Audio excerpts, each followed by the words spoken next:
नमस्कार, मैं कशिश और स्वागत है आपका नेक्स्ट 9 न्यूज में। अगले साल होने वाले लोकसभा चुनाव में सभी दल ज्यादा से ज्यादा सीटें जीतने की कोशिश में है। बीजेपी ने जहां 400 से अधिक सीटें जीतने का लक्ष्य तय कर रखा है, तो विपक्षी दलों का दावा है कि वे भगवा दल को बहुमत का आंकड़ा पार करने नहीं देंगे। सीटों की संख्या के लिहाज से उत्तर प्रदेश सबसे अहम है। आगामी आम चुनाव पिछले कुछ चुनावों से काफी अलग रहने वाला है। समाजवादी पार्टी के अध्यक्ष अखिलेश यादव ने जहां साफ कर दिया कि वे पिछली बार की तरह बड़े दलों के साथ गठबंधन नहीं करेंगे, तो मायावती की बसपा भी ताल ठोकने के लिए पूरी तरह से तैयार है।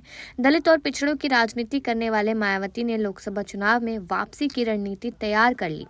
उन्होंने भाजपा की ताकत को ही अपना हथियार बनाने का फैसला किया है। पिछले कई चुनावों में हार का सामना कर चुकी मायावती अपने संगठन को फिर से मजबूत करने की कोशिश में जुट गई है। संगठन के जरिए से वे ताकत का एहसास करवाने जा रही है। इसके लिए उन्होंने 15 मार्च को पड़ने वाली काशीराम जयंती का दिन चुना है।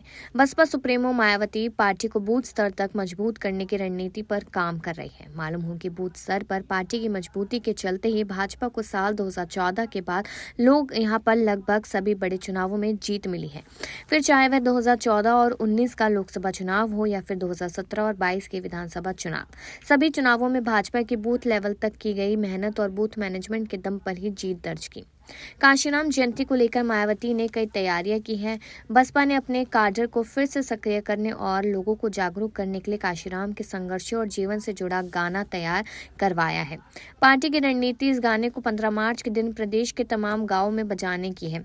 मुख्य सेक्टर से बसपा के बूथ लेवल के प्रभारियों को साफ निर्देश दिया गया है कि वे इसके लिए तैयारियां शुरू कर दें।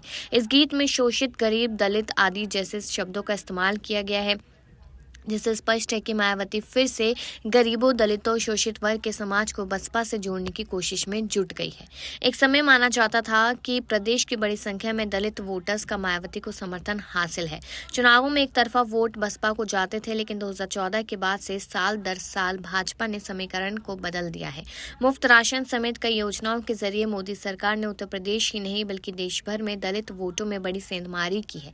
यही वजह है कि मायावती को कई चुनावों में बड़ा नुकसान उठाना पड़ा। अब जब लोकसभा चुनाव के लिए महज 1 साल का समय ही बचा है, तो बसपा बूथ स्तर तक पार्टी को मजबूत करने में जुट गई है। इसके अलावा पार्टी के अंदर खाने यह भी चर्चाएं तेज है कि बसपा ने प्रदेश के युवा वोटर्स को भी पार्टी से जोड़ने की रणनीति तैयार की है। इसके तहत मायावती अपने भतीजे आकाश को जल्द कोई बड़ी जिम्मेदारी दे सकती है। लंदन में पड़े आकाश पिछले कुछ सालों में बसपा में सक्रिय है और कई पदयात्राएं व रैलियां कर चुके हैं। वहीं पंजाब विधानसभा चुनाव में भी मायावती ने उन्हें जिम्मेदारी दी थी। अब माना जा रहा है कि 26 मार्च को होने वाली आकाश के शादी के मौके पर उन्हें पार्टी के भीतर कोई अहम जिम्मेदारी दी जा सकती है।